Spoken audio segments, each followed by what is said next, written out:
Hello and welcome back. Sean here, Mountains Garage on a spectacular Wednesday here in the state of Maine.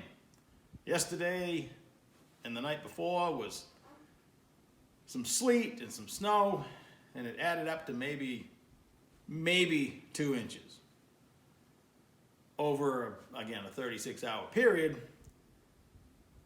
Overnight last night it hovered right around freezing, so everything didn't lock up solid. I hadn't touched it. And looking at the forecast of 40 degrees today, I got up, put the boy on the school bus, and then hopped in the tractor and spent an hour scraping the tar. And if you go out there right now, a lot of it is black again. So life is good. I'm having a spectacular day, and you never know when that's going to happen. Most of my days are good, or at least I try to make them that way. But today, everything's going pretty smooth. Knock on wood, mate. Give me a piece of wood. If you're superstitious. So, I just ordered a bunch of parts for the Race 55, which is right there. I think maybe you can see the front tire, but the whole car has strange engineering parts. And I had called them once before, given them the guy's name who had the car built and the approximate date range, but they've wiped out all their old records, including mine. I used to be a very regular customer buying rear end parts and axles, and I am nowhere to be found. So we had to start over, but the gentleman that picked up the phone, super helpful, confirming my fears that I have a floater rear end, which has strange engineering floater ends, but I have the early ones. Whatever they changed, whatever early parts are left in stock is what is available. And when they're gone, or it would be a special order situation, which means a lot more money. So, missing, I don't have the rear seals, but they just gave me the national and this CR number, because they don't have any in stock, but they're readily available somewhere, I'm sure. It's just a seal. Not too much worry there, I hope. I don't have caliper brackets or calipers, but I have rotors. So I had to buy rear calipers, that's not a problem, and pads. It comes with bolts and everything to attach the caliper. But the caliper bracket, they had 18 left in stock, so I only need 2. I don't know if they're the same left and right or not, but he didn't indicate that. So they're on their way. So I think I got the rear end covered because I certainly want to use it. The only thing left to buy is axles. And they said even if they didn't have any, they could make them, because that is not that unique. So having a set of axles built, if they don't happen to have them, should not be a concern. But over the next couple days, I'm going to send them a few measurements or talk to them on the phone again, and we'll handle that. So the front struts, after talking to the man that built the car a week or so ago, he indicated, and I'm glad, again, ahead of its time, knowing what we know now, it has what Strange calls a GT strut. It's actually like for a super stock car or something like that. So instead of having 3 inches of travel, which your typical drag race front strut has, these have 6.5. It has a 14-inch front spring. So missing, I didn't have the front springs, and I didn't have the calipers and pads. I have the brackets this time, and I believe I have everything else required to make the front struts work. They're brand new. So that's good news. So I ordered those, and I believe he said, calipers on each end. I think the kit's $410. But I figured by the time I bought the missing brake parts and axles, I was going to spend $1,500, and I think I'm going to come in a little bit less than that. The reason I called originally today is I was staring at the master cylinder, which is strange. Everything on the car is strange, including the quick release for the steering wheel. It's an aluminum master cylinder that I have not seen around in a long time. And he confirmed that it is way out of production. They don't have parts for it. But it's brand new.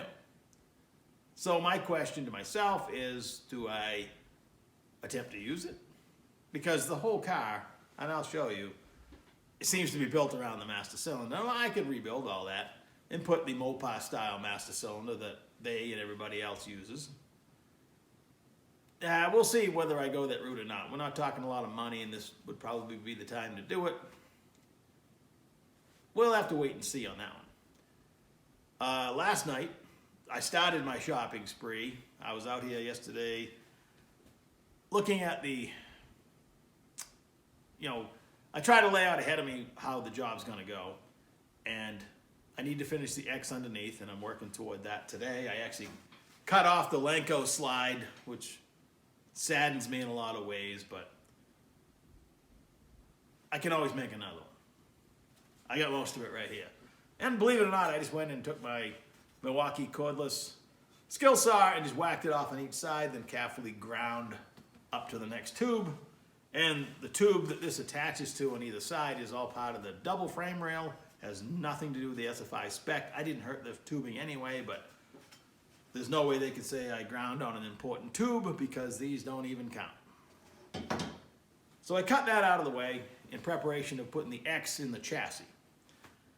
But then when I move upstairs, inside in the interior, I need to concentrate before I go making a funny car cage and everything. I need to probably lower the seat or seats, because I think this guy was really short, and I'm not comfortable in the car, and that is job number one. You must be comfortable, especially if I'm going to drive it on the street.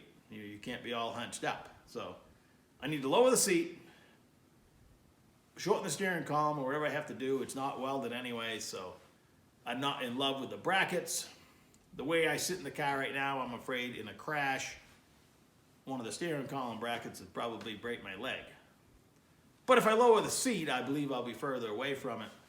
So I'm not sure if I'm going to change that or not. I don't even like the look of it. I mean, it's beautiful work. It's just really, it looks like a lot of overkill. So I need to deal with the steering column, decide what I'm going to do there. And I want to put an extension on it, on the wheel, and shorten the column. So when you remove the wheel, you get this much of the column with you, move it out of the way. It gives you a lot more room for egress. And I'm also going to be careful when I build the funny car cage to not make it too big. It has to, my helmet has to be inside the confines of it, and that's it. In the past, and I'm guilty of it, a lot of people like to lean like the outer piece forward for the funny car cage, and that's just making it harder to get in and out. I'm going to stand mine straight up and down. The window net fits a lot better that way, and it's not in your way to get in and out, and that is, we'll go over all that when I do it, but I've been studying interior pictures of cars, especially like drag and drive cars, and you want to be comfortable inside the funny car cage. It really hits home to me because my orange Camaro was an ex-Pro stock car. I've showed you pictures of it, but it was in 80, I don't know what year. The year kept changing because it was a Pro stock. So I called it an 88 IROC. And it had been converted to, at the dawn of Pro Mod, it was a old Pro Mod with the picnic table wing and all that stuff. Always had a Lenko transmission in it, and when I drove the car, one hand on the wheel, you're crooked in the car. I'm sitting crooked. You don't notice it at the time. Until I made the biggest mistake of my life. I took the 5-speed Lenko out and put a power glide in it. Now you're sitting straight in the car. And now I'm not comfortable. I can't move. I'm confined. My elbows hit the cage. So, with that in mind, I will make sure that I have plenty of room. And I want to be able to take my helmet off and on while strapped in, something I've never been able to do in a race car, and that's a good indication that you're not safe in the car. If you don't have enough headroom between you and the cage to take your helmet off and on, or I was uncomfortable now in my car. I only put 7 passes on it with a power glide until I broke the flex plate, but I remember I was racing a guy who had a brand new Pro Mod Corvette. He's running top sportsman with it, but he could get in and put his jacket on and his helmet inside the car, and he was a big guy. I'm like, I'm done with this car. I need a new car. So I may never even race it, but if I do, I want to make sure I'm comfortable and street driving it. I'm going to pad the cage like the whole world seems to forget they're supposed to by the rules.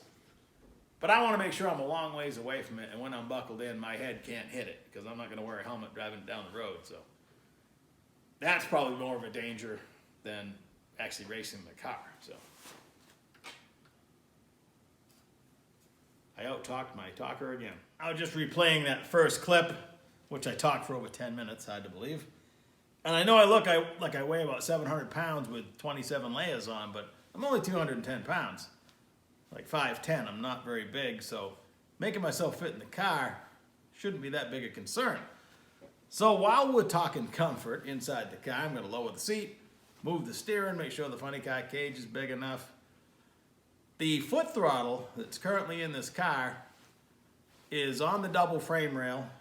You rest your foot in it, you pivot it like this. It has a cable, like a Morse cable, to run what would have been an ejector hat.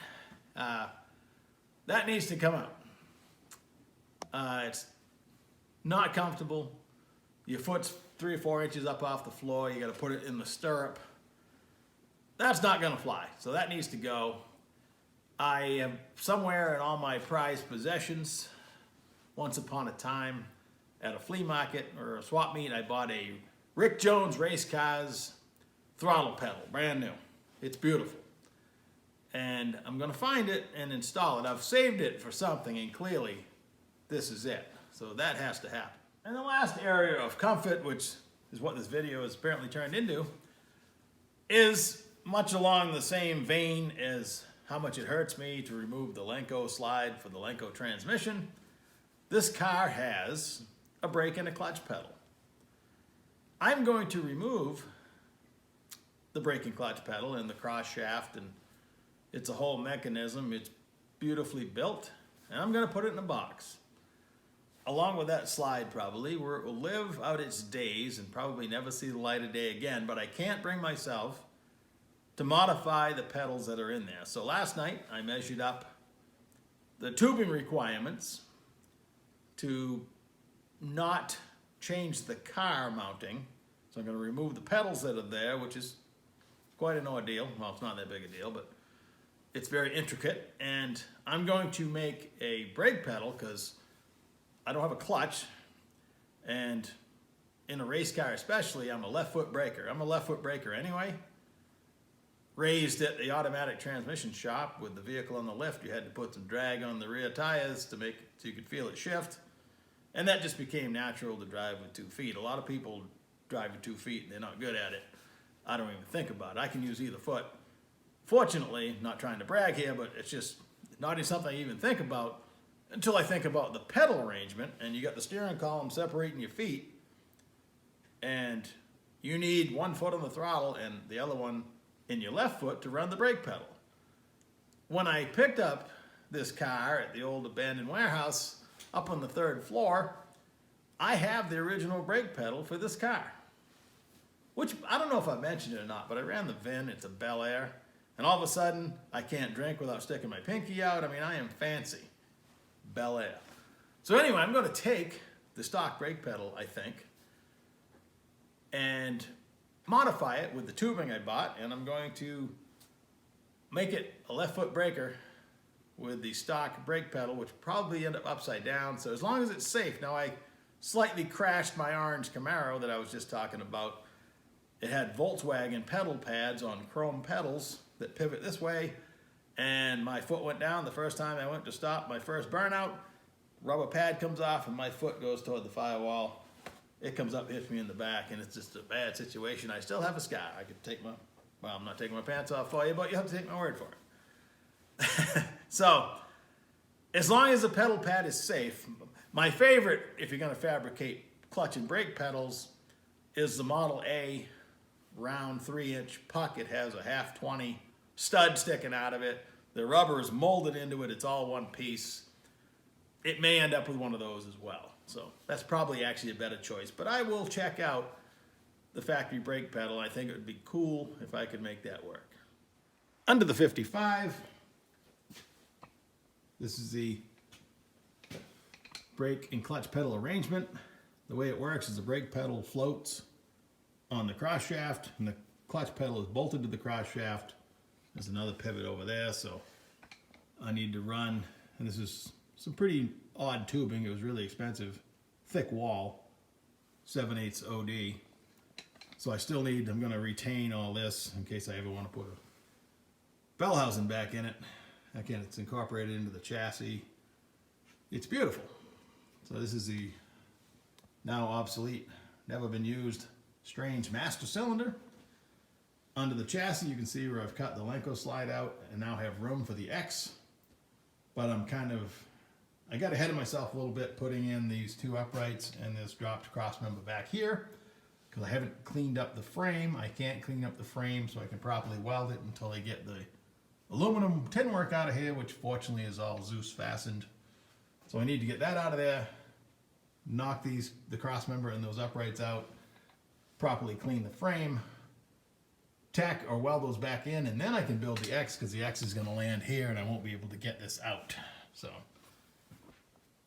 I kind of got carried away. So, and I'm going to finish welding these tabs in. This is for another set of Lenco slides, but I think it may be handy for attaching a belly pan or something else. So they're already semi-welded in place, so I will finish that as well and not remove them.